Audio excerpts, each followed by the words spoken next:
Hey, welcome to another episode of Off the Beaten Path podcast. I am your host, Bobby Stevens, and I'm bringing you the best of undiscovered talent. Today I have with me Emma and John Kitchen of the band Emma and the Fragments. They are a 90s inspired British pop band. They have catchy melodies, high energy, and danceable rhythms. So, welcome to the podcast, Emma and John. Hi, thanks for having us. Yeah, thanks very much. Yeah, it's great to be on. Yes, thank you. Thanks for joining. Like I said, new podcast here and just reaching out to bands of different genres, just trying to get to know you guys, give you guys a different platform to kind of get your music out there. And I've been watching you guys on Instagram here for about 5 or 6 months. Really enjoy what I've heard, what I've seen. And just thanks for being on. That's awesome. Thank you. Yeah, really do appreciate it, actually. It's great. So I just want to kind of start from the beginning. How early did you guys start playing music? I've always sung from quite a young age, probably since I can remember. It's funny enough, I only started learning an instrument in the last year. I've learned to play the ukulele because I thought it would actually help with my songwriting, which it actually has, funnily enough, even though it's quite different to what the band does. But yeah, so for me, singing from a young age, but bands in the last 10, 15 years. Yeah, and I'm I don't know, slightly unusual, I guess, because I learned to drum properly. Actually, Emma was the one that inspired me to do that. So, so I've had a very steep learning curve. So I play the kit, I play lots of different percussion now. But over the last 10 years, it was really starting Emma and the Fragments that got me into drumming. So, that's kind of been a fun journey for me. The other two guys, they've been playing instruments from a very young age, both Don and Doug. Don the guitarist and Doug the bassist. So those guys have been playing since they were kind of small as well. Yeah, I mean, with that in mind, you were very accomplished to have started a little bit later in life, and I really like we were talking beforehand, just the high energy rhythms that you listeners will hear once you go check out their music. I mean, you're on top of the kit, so I really love what you do. Yeah, and it's as I say, we try to all the kind of the way we've evolved as a band, but yeah, particularly on the drumming side, I don't get that much of a break really when I'm playing, especially when we're playing live, because we really ramp it up when we're playing. But that's the way I like to play. It's kind of like, but we do like all of our music really to have something. And Emma it says this quite a lot, which I think is great. Is you have to be able to sing along, or you have to be able to dance to it in some way. So it does kind of come from that. Yeah, and that's one thing I really love about the music too, is that it's not just personal lyrics and kind of vulnerable, but it's also very fun and danceable. It's kind of like a dichotomy of, hey, these songs have some emotional and spiritual depth to them, but they also can be digested with a drink and a dance on the dance floor too. Yeah, absolutely. I always see John's face when we're doing new songs. I'm like, do you think maybe we could go a little bit up tempo on that one? It's like, do I get a break? No, we've got to dance to it. Yeah, and Emma, you said you started playing music or singing very young. Did you grow up in like a musical household? Do you come from a musical family? On my mother's side is Spanish, and they were classical flamenco guitarists and singers. So I think that side of the family was quite musical. And I think from a young age, I think the teachers spotted I could sing and encouraged my mum to get me lessons from when I was probably like 6 or 7 years old. But I sort of dipped in and out of how much time I spent doing music. It's been more consistent in the last 10 years that I've been doing stuff. Gotcha. And when did you realize that was going to be a passion that you want to pursue, whether full-time, part-time hobby for the rest of your life versus just being in and out? Well, it's a weird story because I was in bands when I was sort of a teenager, and then I didn't do anything for a little while. And I went on a holiday with a group of girlfriends, and there was a tarot card reader. And I don't particularly, believe in tarot cards, but we thought it'd be a bit of fun. So I had a reading, and she turned over the wolf and the buffalo, and she basically said to me, anything you do in relation to singing, the universe will support you.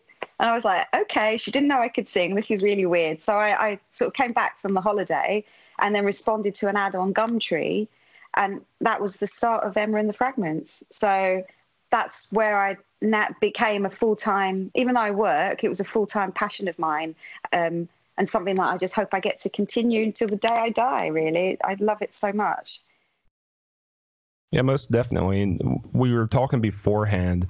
You said that Emma and the Fragments kind of started as like a musical theater project. What was that like? Yeah, so the advert was just looking for more than one female singers to take part in this project, and they basically had all the songs written, and they were kind of like musical theatre songs, and we were going to put something together, and it ended up being me and another two girls. And then from that point on, the guy who had written all the songs turned around to me and said, okay, I want to make this a band and I want to make it about you. And I was like, oh, this is awesome. This is great. And it sort of evolved from them. And then I started writing songs. We had a guitarist join us, and I don't know, it just sparked something. And then suddenly I found that I was writing songs as well. And I've been doing that since then. And my songwriting has evolved a lot and I'm still on my journey, but it's something that I find the most enjoyment out of, is being able to create this music, hopefully that everybody else can enjoy as well. Yeah, and kind of describe your songwriting process to us. Well, as I say, it sort of developed. Initially, I'd come up with a melody and I'd take it to the band and we'd work on it, or sometimes I'd come up with some lyrics. Now what I actually try to do is, well, it varies, or we could have, like Don's very good at coming up with ideas. So he might play a riff or something. I'll listen to it and think, you know what, I can hear this melody over the top. So it's a collaborative process, but basically I do all the sort of lyric writing and the melodies, and the guys put together the arrangement as well. But I tend to find now I seem to be using a bit more imagery. It's always been deep stuff. I think that's just probably me. But like I say, want to keep it fun at the same time from a sort of melody perspective and keep it interesting. But yes, it can be quite deep. But I think that's just the way I like to express. Writing happy is harder, I think. We're quite lucky as well, because we, as a band, you know, and you know, because it's not full time and we all work, actually you have almost less time to be able to create songs. So when we're writing, we need, you know, we have to have a kind of energy to be able to do, you know, what we do. So as we're evolving that songwriting process, it's really important for us to all be kind of syncing up as quickly as possible, because it's often done in a rehearsal room. So, you know, yeah, it's great. We do have a really strong dynamic in the band. Yeah, that's cool. You mentioned two things there. It's hard writing happy, and also, and it's funny because for me, I've been in bands. I play bass also, so I've been in bands off and on since I was about 15. And I was just telling my wife the other day, I was like, you know what? I'm almost a little bit too happy to write music. You write some really good happy songs then. Yeah, like when I do happy songs, it just sounds so funny. It's almost like very Sesame Street. I know what you mean, though. It's true. I mean, I kind of forced myself. The last few songs I've written are actually happy songs, because I thought, you know what, we need to balance this up a bit. So one of the new songs, which is called Proper Everything, which we haven't got recorded yet, is about when you first fall in love with somebody, and it's your day out together in the park, in a park that you love, which is near to where we live. And that's it. That's my happy song.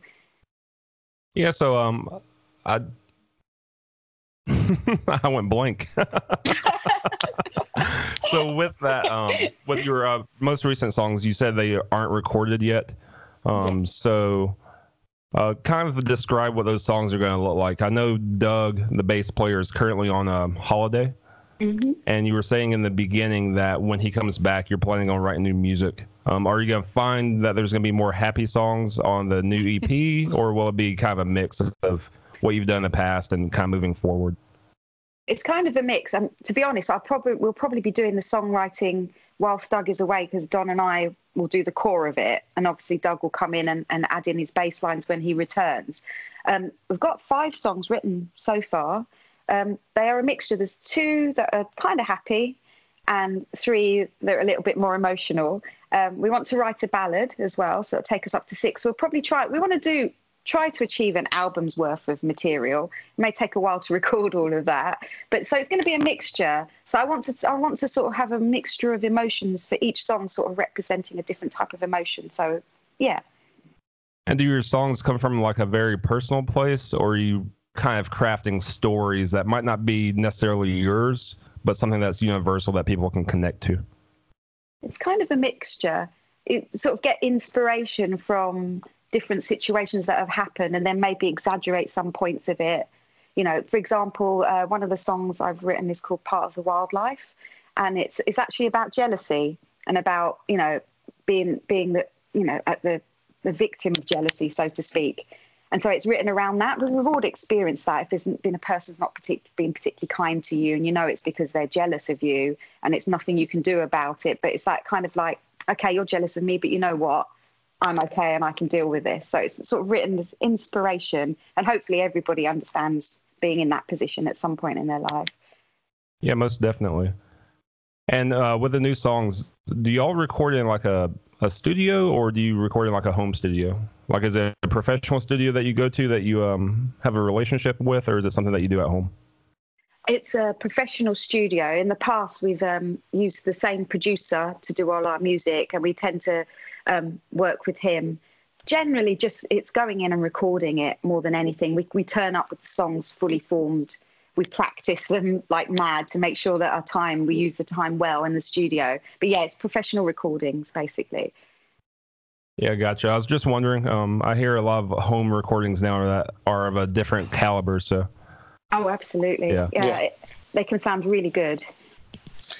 Yeah, I mean, with as a band, we are a 4-piece kind of live band. So, you know, you have got full drums, bass, guitar, all of those. So we do need that kind of live room feel in the studio for the work that we're doing. But yeah, I mean, as we evolve, who knows kind of what we can kind of add to the songs and what we can create as well. But we're certainly looking at that at the moment as to kind of where we're going to record and who we're going to record with and all that kind of stuff. So looking forward to, you know, it's always good fun to kind of go through that process. Yeah, I've heard quite an evolution of the sound over the years. Part of that's maturity, part of that's just getting more used to one another and developing that chemistry a little bit deeper. But do you find that working with different producers also brings out a different side of the music that you've already written? Yes, I think that's why we're probably likely going to use a different producer for the next EP or album, depends what we decide to do, because it very much, it's great to be able to have another person's input into what you sound like, because you can be so ingrained in what you're doing. A fresh idea, a fresh perspective is quite enlightening sometimes. So yes, I'm kind of it's my favourite bit, I must admit, apart from writing the songs, is actually going into the studio and recording them and seeing them, what you can create is quite exciting. And John, is there anything that you would add to that? Yeah, I mean, you know, backing up the fact that it's, you know, it's really enjoyable. It's hard work. I mean, that's what the recordings we've done previously. I mean, you know, you are literally in there, and we're looking to get three tracks done, and we have several days to do it. So everything has to be on, you know, as close to on point. And then you add the kind of the stuff that only really comes out when you're recording the kind of tracks and things that we haven't heard of. So it's good fun, but it's not your kind of Fleetwood Mac rock and roll rumors kind of thing. You have to get it done in like a few days. Or even though 2 of us are married in the band, so there is and we've gone through about 3 guitarists. So we are a little bit Fleetwood Mac in that respect. I'm careful about comparing myself to Fleetwood Mac, but it is really good fun, and the producer's so important in that. You've got to get on with the, you know, really well, you know, with the producer and the environment you're in. I'd like to say I haven't gone through 3 guitarists. No. But yes, we've had a few guitarist changes over the years, and Don has been with us for it's over 2 years now, and I think this is where the sound is really starting to develop as well, which is exciting. Yeah, most definitely. You guys are married, and with that, did the relationship come first, or did the band come first? The relationship came first. Yeah. John, you were going to say about your development as a drummer. I mean, Emma's quite, you know, that was the thing. When I actually joined Emma and the Fragments, as it were, I was learning to drum. But I kind of, it was, you know, not only joining the band, that was my first kind of experience of drumming. So that first gig that we did, I was absolutely terrified. I was, So, you know, and I would say, you know, one of the, it's not the easiest way of doing it, but absolutely the best way. If you learn an instrument and you want to be in a band, I know it's kind of just getting out there and doing it, you know, because you can learn and you can do all the kind of, you know, the teacher student stuff, but actually just being in a band is the best way to throw yourself into the deep end and learn. So I've, I think that's kind of, when I did that, I don't think I would have done it unless, kind of everyone inspired me to do it, which is kind of nice. And it's really cool to be doing it together as well, Not that many married couples, I think, can say that they're in a band. We're actually in 2 bands together, aren't we? So yeah, so we have lots going on. So what are some of your musical influences that come out in the sound of your music? We have a real mix of influences in the band. Personally, I'd always been into sort of, I suppose I'd say I'm a pop girl, really. And I think that's where my influences comes with the melodies and the catchiness. But I mean, it ranges from the 80s to 90s, even the noughties, as we say, because I like bands like The Cure, The Smiths, Snow Patrol, those kind of bands, as well as loving Motown and Janet Jackson. It's a real mix of everything, really, from my perspective. For Don, he's got a very wide musical reference, and Doug is particularly into metal, and I'll let John talk about what he likes. Yeah, it's going to be the same sort of response, but yeah, I've kind of gone through, I am very much into kind of indie rock music is, lots of influences there. Both actually, me and Emma are also into kind of like ska, reggae, drum and bass.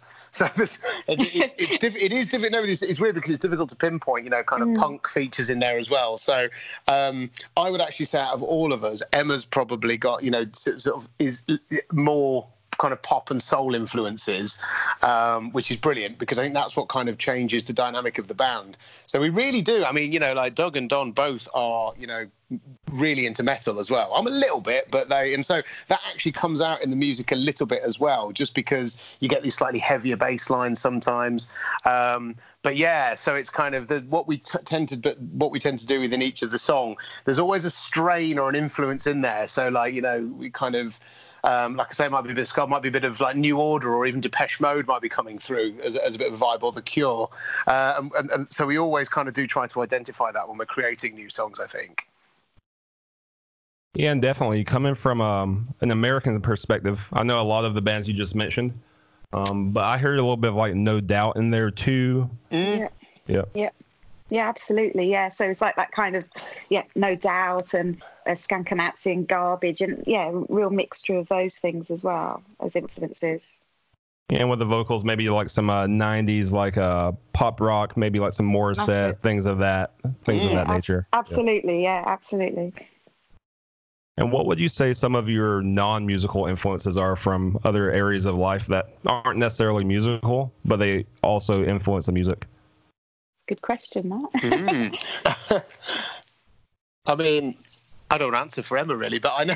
Answer for me, no. Well, no, because I think it's like rather than non-musical.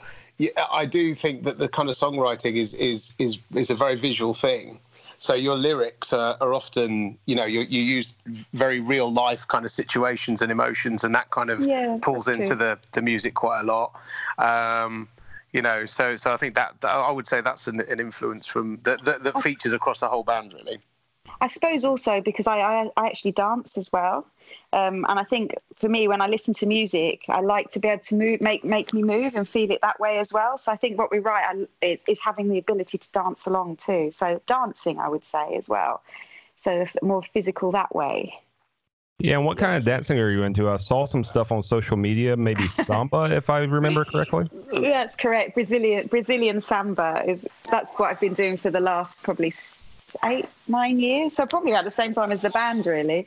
So that's my other influence. And then we're also in some Brazilian percussion groups as well. We do so I do a bit of percussion in that as well, and so does John, obviously. But yeah, that's good. I mean, and that kind of, that's a really interesting, rich part, because the samba part is the carnival. So Carnival's an incredible thing. So in the UK, in London, we have Notting Hill Carnival every year, which is a huge carnival. Millions of people, 1 million people go to it, and I drum, Emma dances at that, and that's really proper Rio Brazilian inspired. So to have that as well, just kind of as part of what we do, it does inspire to an extent, because that's all part of our kind of performance stuff, isn't it? I guess. Yeah, absolutely. And was Carnival kind of like an introduction to the Brazilian dancing, or did you get introduced to it some other way? Well, this is me dragging John into my world again. So every time. So basically, I was really into my dancing, and I just thought I know he would absolutely love to do the percussion and learn the percussion instruments. So I signed him up for a workshop, and then he became more addicted than I did. So yes, that was me managing you again. One of our friends calls me his manager, actually. It's very true. Yeah, here in the States, we often call our spouses our boss. So very yeah, that's exactly it. Yeah. Emma just extends into actually, kind of the outside of just a home and the family and all that. She's definitely my manager. Yeah. But yeah, so your passion grew once I was already dancing and you joined the samba school as well. We've done carnivals all around the world. It's been great. Yeah, and I think just actually from my perspective, what's been brilliant there with my journey, if you like, without saying too grand, learning percussion, learning drumming, is that I'm not just behind a kit playing kind of rock or kind of the grooves around that. You're playing. I mean, Brazilian percussion, once you really get into it and get deep into it, is very interesting. But it's complex. There's a lot to it. The rhythms you really, really are very interesting. You can't do anything but dance to them. So playing that as well, that does, even if it's kind of quite subtle, it does appear in my drumming, I think, by doing that. So it's great to be able to do that, and have that as part of my, kind of percussion, the percussion that I take part in. Yeah, most definitely. Everything that you do kind of just adds to that toolbox, and whether it intentionally comes out or it's just a part of your nature, it kind of shows up. Yeah, exactly. And one thing you've both mentioned a few times is evolution and journey. Far as like the band, you've evolved quite a lot in the past 8 to 10 years. Where do you see the next phase of the band going into the future? I think it's writing this next album EP that we're going to work on, and then I think we never really pushed the band promotionally wise in the past, and I think that's something that we want to work a lot more heavily on, and also maybe about image and design around that. But so it's quite exciting, and also with Don being with us for the last few years or more, it's allowed us to sort of evolve even more in our current form, and hopefully a lot more in future together. We'll write a lot, do a lot more together, write a lot more, and produce a lot more. Yeah, I mean, it's the reality is the music scene now is very different to even what it was sort of 10 years ago. There's a lot more. It's about having kind of getting your music heard. It's about being digital, being out on social, all those things. So and we're really happy with where our music's kind of going. So I think for the next recording an EP, we really want to kind of go a bit further with it, and get it out there. So very excited about it for sure. And with that, so music has gone very digital, very online. And I think there's a new opportunity there, but not being from the UK, what are you guys seeing as far as like the club scene and the festival scene? Is it still pretty big there, or is it starting to kind of taper off for your genre of music? From my perspective, I mean, there's things like, you've got massive festivals in the UK like Glastonbury, which sold out in 32 minutes, the other week. And that's still a massive melting pot of bands, so many different kind of genres. So the festival scene and actually bands playing live is still very much kind of alive and kicking, but they are bands that have got kind of reasonable recognition, that have built up things. So I think what's a lot harder, and we're finding this in the UK, I think it probably is a little different in the States, but is just how you get yourself kind of recognized and how you build a fan base, because there's a lot of noise. And for us, and Emma, I don't know what you sort of think on this, but it's the fact that we are a very much a live band. That's kind of what we do. Our sound is that kind of indie rock live band sound. So, and music is shifting there. But I think, we're able to, I mean, it's brilliant because we're on a podcast with yourself, and that's coming from the States to the UK. So I think everything's a lot more connected, but it's just cutting through really and getting yourself known. And I would say as well, the sort of the music that is popular and commercial at the moment isn't bands. It's a different sort of genre of music. So it's actually, getting interest in bands when there's less interest in them generally from a commercial music perspective.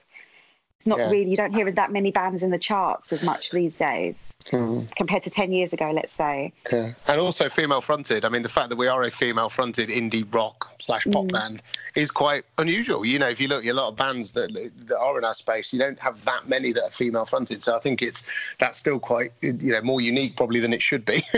So it shouldn't be, but, so that's something I think we can, really play on as well. But yeah, so obviously the music's got to be good. So that's what we've got to make sure is, which it is, of course, with Emma's amazing songwriting. But thank you. I didn't pay him. No. You manage him very well. There you go.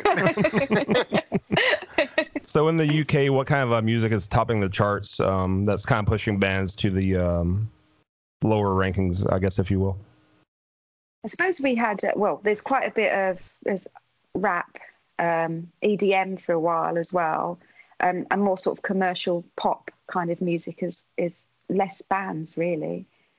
Mm. Yeah, it's kind of Pitbull featuring someone it takes up about, and Ed Sheeran and people like that are huge because I think, they're what you're tending to find now is the charts have got the same, but collaborations all the way through it. But album charts are different. That's where you kind of get more of the kind of music, which is, almost our genre. So, yeah. It's the Arctic Monkeys line, isn't it? There's only new music, so there's new ringtones. Is kind of how it feels in the charts sometimes. Yeah, and I love the live band sound. I mean, there's a difference between listening to the music at home versus going out and just feeling the full energy of the band at a show. It's completely different. Yeah, absolutely. I know there's bands that I've discovered over the years that I realised I liked when I saw them live. When I'd listened to them before, I hadn't really paid them any attention, went to a festival, saw them and was hooked. There's a completely different energy, isn't there? Yeah, most definitely. I've seen bands live and it's like, man, how did I never know about them? And I get home and I listen to their music and it's like, they're okay. Yeah. But you so see them true. Live and the energy is just so different. So true. Yeah, I think like Block Party are a good example. I don't know if you know them, but they're a band that I think are good. But when you see them live, they're incredible. And they have a brilliant drummer. I always end up starting with the drummer, but there are a lot of bands like that. And I'll start with a British reference too, and that's Muse. Like Muse's music is good. Don't get me wrong; it's really good rock and roll. It has that synth kind of EDM feel to it. But I had the pleasure of seeing them live probably about 4 or 5 years ago, and they blew me away. It's like, holy cow. And I don't listen to them too often at home, but I was chanting to words I had never heard before when I first saw them live. Yeah, we saw actually out of the Glastonbury Festival in the UK, we saw the Killers.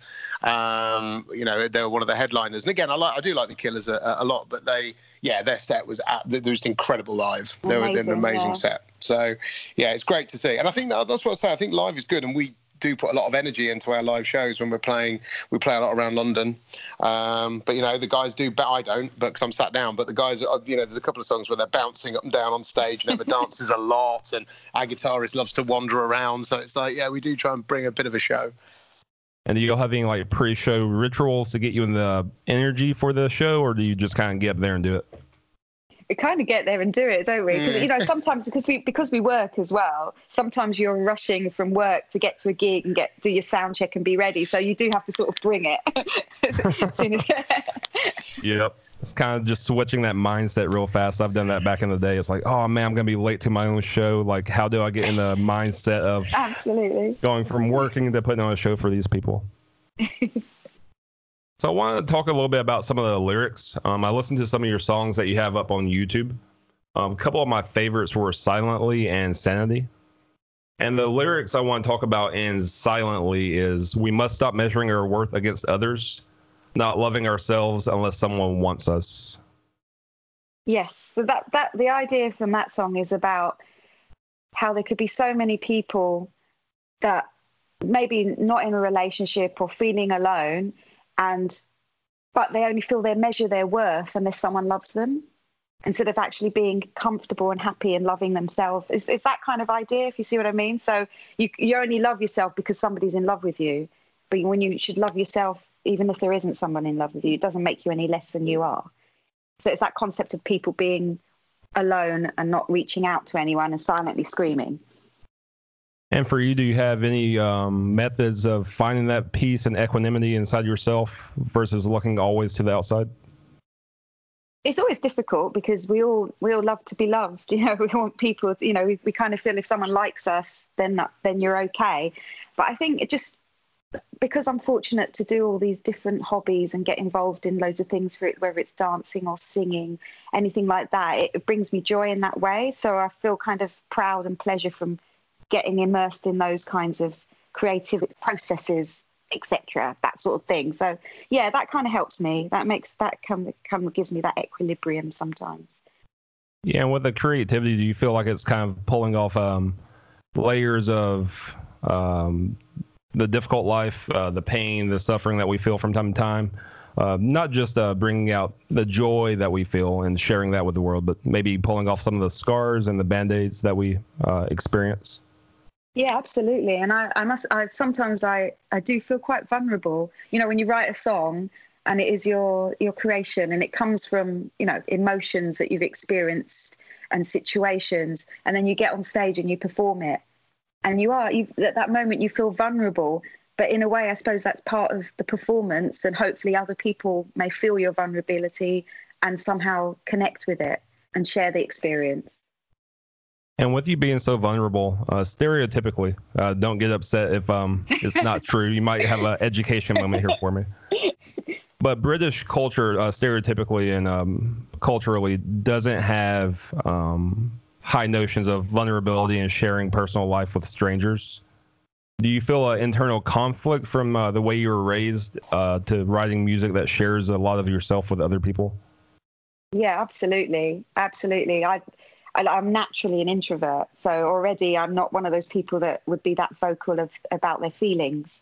And when I'm performing, it's the opposite. I have to be, you know, I am sharing those vulnerable feelings and hoping that, you know, it is that fear. It's just being not repressed, but just afraid to share because you're afraid you get hurt, but at the same time brought up in a world where you don't overshare. And it's not normal to sort of crash in and go, right, you know, because that's not natural to me. So that's why sometimes I really enjoy the recording and the writing side of things, and sometimes get more nervous about the performance because it is that vulnerability and putting yourself out there for the world to see. Yeah, it's kind of, especially right now, just the opposite here in the States. It's almost like a oversharing, and we almost give too much of ourselves away. Oh, really? Okay. Yeah. Yeah, like it's super vulnerable over here right now. Everybody's talking about their feelings and emotions, and which is not a bad thing. Mm. No, but I almost feel like, I almost feel like sometimes intimacy with a smaller circle, a smaller group might be beneficial for some people too. Yes, absolutely. Yeah, yes, I agree. And kind of talking about that, you also have in the song Sanity, Why Must I Feel So Anxious? Non-reality. Where does that lyric kind of come from? The actual song is about, you know, suffering with anxiety and worries and dealing with, because sometimes the world can be incredibly overwhelming, but being fortunate enough to have somebody that helps pull you through it and keeps you sane. So that's kind of the whole premise of the song. So there's those sort of first parts of saying, you know, this is how I feel so scared, anxious, worried.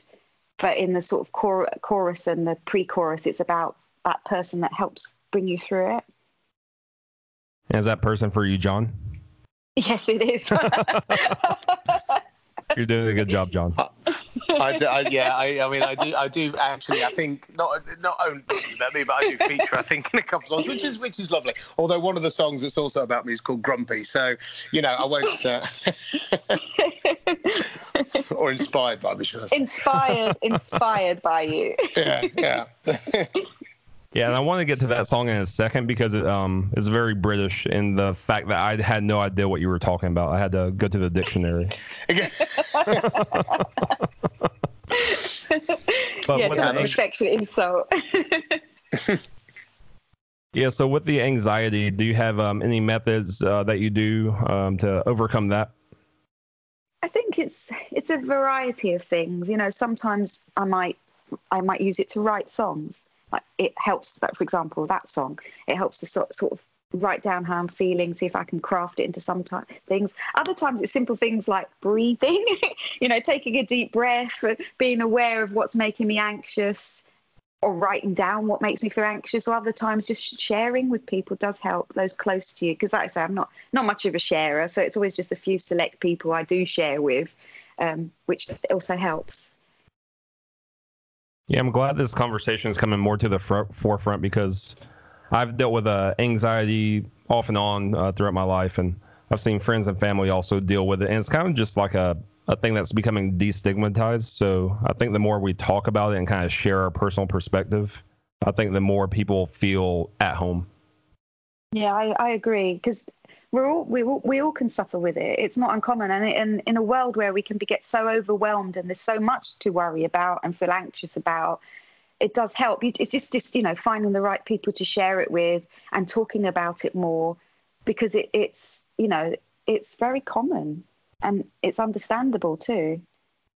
Yeah, totally. I feel like the more we talk about it, the more we feel like, hey, this is just a natural rhythm of life. Like, we go from highs to lows and east to west, north to south, and it's just kind of what life is.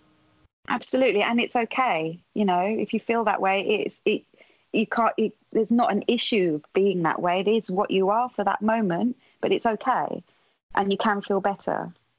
Most definitely. So, Grumpy Git. So when I first heard this song about 5 or 6 months ago, I was like, what in the world is a Git? So for the American audience and maybe worldwide that doesn't know what a Git is, can you kind of explain that to us? I'm trying to think of polite words to say. Oh, no, be as impolite as you want to be. Go on, John. I'll let you explain that one. That is, it's wow. How do you actually describe the word? I was trying to think of a word that would actually translate well for, like, in the States, because you get that vice versa, where there'll be a word from the States that we don't use as much. So kind of ass, I guess, but it's but yeah, it's a nice punchy way of just someone that just really get on your nerves. It's kind of got that nice, and it was nice with Grumpy as well, Grumpy Git, because it just kind of it's quite a powerful way, but quite funny way of summing that up. And that's not me, but I should say that, shouldn't I? No, so this is inspired by me. I'm not that bad, honestly, but I do have the odd moment, don't I, where I'm kind of can be a little bit grumpy. It was an affectionate song. I was about to say it's a quite flattering song, though, so I heard a little bit of sarcasm there. Yes, that's it. Yeah, this is in that way. It's very British. You've got the word "git" and you've got the fact it's quite sarcastic. So, kind of ticks a couple of boxes straight away. And it's quite fun to play because it's kind of it's quite high energy and all of that. So yeah, it's good fun. Yeah, it's kind of basically I based it around the idea of somebody you love is in a bad mood. And you just want to, you're trying to cheer them up, but you're being such a grumpy git about this. But you love them and you want them to be happy too. So it's kind of playful. And actually, you should probably mention that song was actually written with a previous guitarist, Tom Foy. He actually moved to the States with his wife. So they're now living in Portland, in Oregon, actually. So that's where those guys are now. Oh, very cool. And with Tom being in Portland, is he doing any music out here, or is he just kind of hanging out? I think he did start doing some stuff, didn't he? Yeah, he did. I think he was doing some solo stuff. I know he started writing some more, but I haven't heard recently what he's doing. But hopefully, he still is. Yeah, we kind of keep in contact with him on social stuff. But yeah, he was great, and we did some good songs with him before he moved, and then so it was great to I think he was kind of. Like things like Grumpy and those songs were great because that energy that kind of Tom brought into them was good, and it was a stage of evolution before then Don joined the band. Yeah, because I'd say like I sound, because obviously we've only got snippets of our live recordings on Instagram, so the new music we've written now probably has a sort of darker edge to it, maybe. I would say with the influences, but yeah, so it's the next evolution. So I'm really excited we can finally record it. Yeah, I'm looking forward to hearing it. And you said kind of a darker evolution, and from what I've heard of the stuff that y'all released just last year, getting into more of those minor melodies and stuff like that's definitely a little bit darker from what I heard about 5 or 6 years ago. Yeah, absolutely. Yeah, one of the songs I've written is called "Circle of Concern," and that one's actually about anxiety. And because the circle of concern is basically, I think it's like a psychological concept. It's this idea if you're trapped in your circle of concern, you can't move out of it to where you can make a positive influence. So you're just trapped in your anxiety. So I've sort of written a song around that idea, with anxiety manifesting as a monster. So it's kind of a lot darker. Definitely. All right, so we do have a couple of band members that aren't with us today. That's Don, whose name I want you to pronounce because I don't want to mispronounce it, and Doug. Do you want me to? So it's Donachal Malahi is his full name in all its glory, but Don is much easier. And Don plays guitar for you guys. When did he join the band? I'd say it's must be 2.5 years ago. I'm trying to think. I mean, he did incredibly well. He joined the band, and I think it was within a month, or even no, it was shorter, a few weeks. No, it was a couple of weeks. Couple of weeks, we got this amazing gig where we opened for All Saints. I don't know if you're familiar with the band All Saints. No, I haven't heard of them. Were they in the 90s? I can't remember. Yeah, they were really, really big in the UK in the 90s. They were kind of like all-girls sort of soul and pop band, basically. But yeah, we got to open to them for, I think it was a big event, and Don had to learn all our songs in 2 weeks so we could do this amazing gig. Oh, fun! Yeah, it was yeah. Cause I work in advertising, and it was part of that kind of advertising. It was a big event, and yeah, we got the opportunity to play. So Don's first gig was at a venue called Coco, which is in Camden in London, and it was like, it was 1,500, 2,000 people. I mean, usually we play to a few hundred. So that was his first experience. He had to learn the songs and play that. So it was he did brilliantly, absolutely brilliantly. But yeah, it's a bit of a baptism of fire. And what was it like going from a couple hundred people to about 15? Yeah, it was with the gig we did after that was again somewhere in East London, and we're playing to 40 people, and it was a little bit, because when you're playing a venue like that as well, they have huge bands playing there. It's a massive stage, amazing kind of backstage and all that. So yeah, it was brilliant to do it, but you just have to hang on to those experiences. Hopefully we'll be back there one day. You never know. But most definitely. Yeah. I really hope so. I mean, it was amazing. I mean, having that amount of people, and you have 2 sound guys as well speaking to you from different areas of it's just incredible to have that kind of level of support. Usually you're playing a smaller venue, you've got to turn up, get all your kit on stage, quickly get a line check, or if you're lucky, a sound check, and off you go. But we had hours to do proper sound checking. You felt like superstars. It was great. Very cool. Very cool. And where did the name of the band come from, Emma and the Fragments? Well, this goes back to the musical theatre project. So, like I say, initially started with that, and the guy who was running it turned around and said, "Oh, I want this band to be about you. Let's call it the Emma Kitchen Band," which I was horrified at. I thought, I don't want to be called the Emma Kitchen Band. And I sort of said to him, well, a lot of the songwriting, because at the time I wasn't writing, it was him, the songs were telling different stories. And I said, well, they're like fragments of different stories. Can't we call ourselves the Fragments? And he's like, no, I really want your name in the band. I said, okay, compromise. Let's call it Emma and the Fragments. And that's where it was. Oh, I like that. That's very nice. So I think that's about it. I mean, we've covered quite a lot. Is there anything else that you want to go over before we call it quits today? I'd probably let John talk here because he's much better at promoting us, I would say. do the little promo at the end. It's like you can check out the Sanity EP on Spotify and all good digital streaming services, and we'll be recording in the new year, so do whichever those.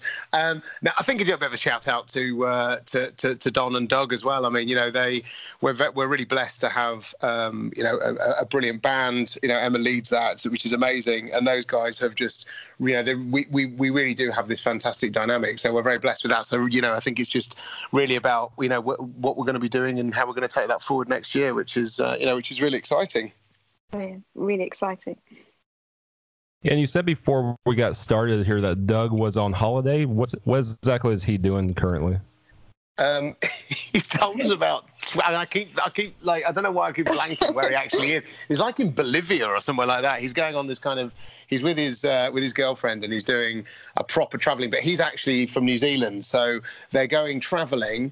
They're going to do all that kind of stuff, see some really cool stuff, go to the jungle, go to the desert, and then he's back in New Zealand for a month to see his family. So he's going to be kind of doing that, and then back into the UK. So he doesn't get to go and see his family that often. So I think it's a really good trip. And a nice break for him to do. But like I say, while he's away, we are, as well as songwriting, looking at taking Emma and the Fragments acoustic, which we've not. Well, we did do a long time ago, but now with kind of Don, we are looking at doing a couple of acoustic gigs.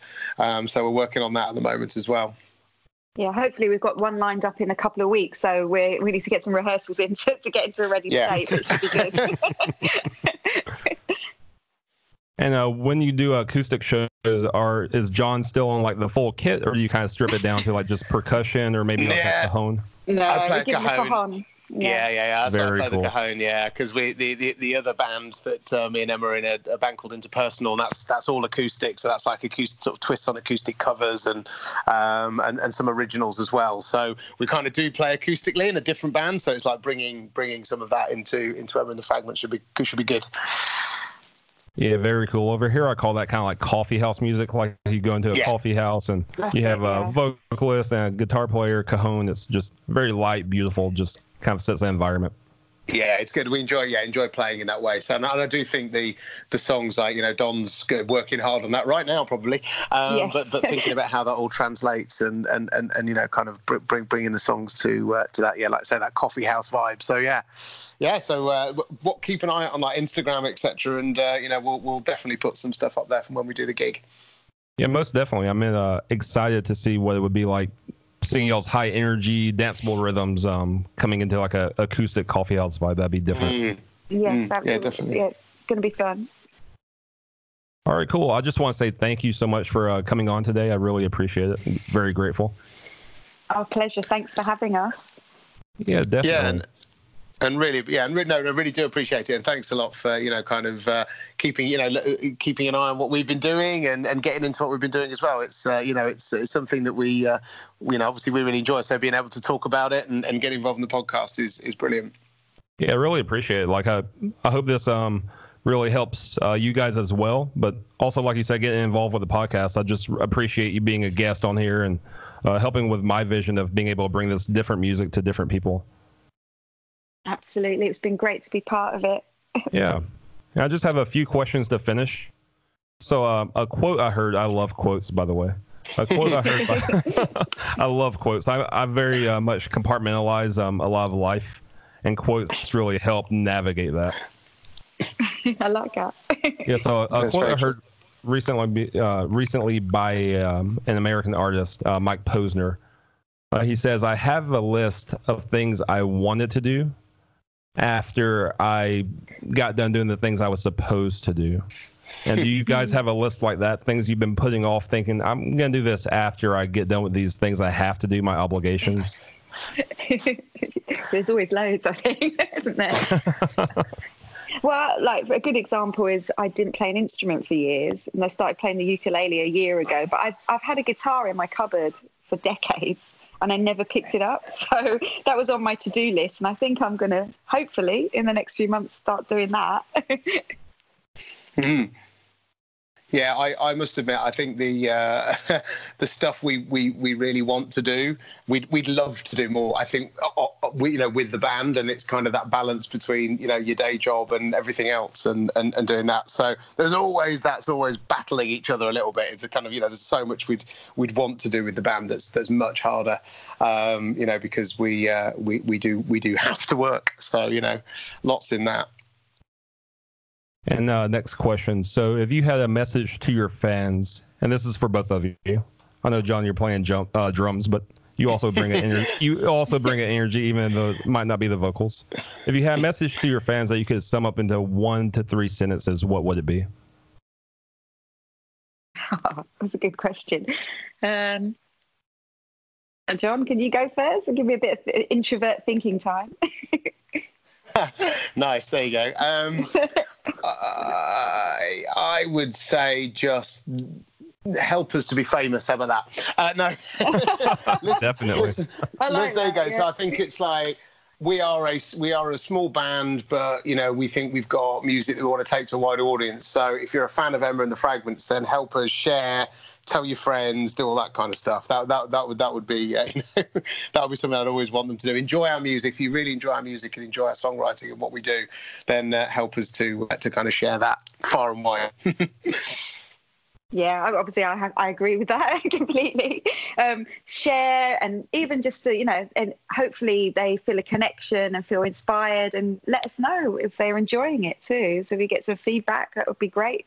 And hopefully they can share it on with other people. And the last question of the podcast. If you had one superpower, what would it be? I want loads of different ones. That's the problem. I have actually thought about this before as well, trying to figure out which would be the best superpower to have. And there's so many different things that would be so ultimately cool. Whether it's, being able to jump really high, run really fast, turn back time. I don't know. I could go on, really. Mine's flying. So, surprisingly, I don't know. I always come back to flying. I just love the idea of being able to fly. So there you go. I just want them all. By the way, drumming is a superpower. So I've already got one. Drumming, especially the way that you drum, is definitely a superpower. I could not do that. Yeah. I don't know if I should say that. No, I'm just trying to speak out. I'm speaking for all drummers everywhere. The guy or the girl sat at the back of the band. The heart and soul. The heart and soul of the band. The backbone of the band. It's not about me. It's not about me. Hey, man, coming from the rhythm section, I really appreciate what you do. So there you go. Exactly. All right, and where can people find you online? Go on, Em. I was waiting for you. Okay. You were, weren't you? You were, because you can do the promo bit. Go on. So we're on Facebook and Instagram. I think we're on Twitter as well. So we're active on Twitter too. We're also on YouTube. We've got some videos on there. So hopefully we'll have some more to put next year as well once we record the new material. And we have a website, but we don't use the website as much. So I say best to look at Instagram, Facebook, and YouTube. Yeah, and Emma and it's just Emma and the Fragments, so it's dead easy to find. There aren't many Emma and the Fragments, thankfully, so just searching for that. And then EPs everywhere. It's on Spotify, Amazon, again, sort of pretty much all digital streaming, so it's, again, pretty easy to find, which is good. And it's all free, so you can download it for free. Oh, you can on SoundCloud, yeah. But, obviously, if you do want to pay for it, that's absolutely fine. If you want to go to Apple Music and sign up and, subscribe, so, you can do that way as well. Yes, but we just want to share it and hope that people enjoy listening. Exactly. Well, awesome. Thank you guys so much for coming on today. I really appreciate it. Thank you for your time. Thanks for sharing. Been a pleasure. Thank you so much. Yeah. I hope you'll have a wonderful day. You too. Enjoy your afternoon. And and again, thanks again. Man, that was a lot of fun. If you enjoyed Emma and John as much as I did, follow them on social media, Emma and the Fragments. They're most active on Facebook and Instagram. Check out their music also on any platform that you stream music. Spotify, Apple Music, SoundCloud. They also have really cool videos on YouTube. If you enjoyed the podcast, I want to thank you so much for listening. Definitely show us your support by liking, sharing, subscribing. That will definitely help us out. If you're an artist or you're in a band and you would love to be interviewed on the podcast, follow us on Instagram. Send us a direct message and we will definitely get you scheduled. Until next time, take care.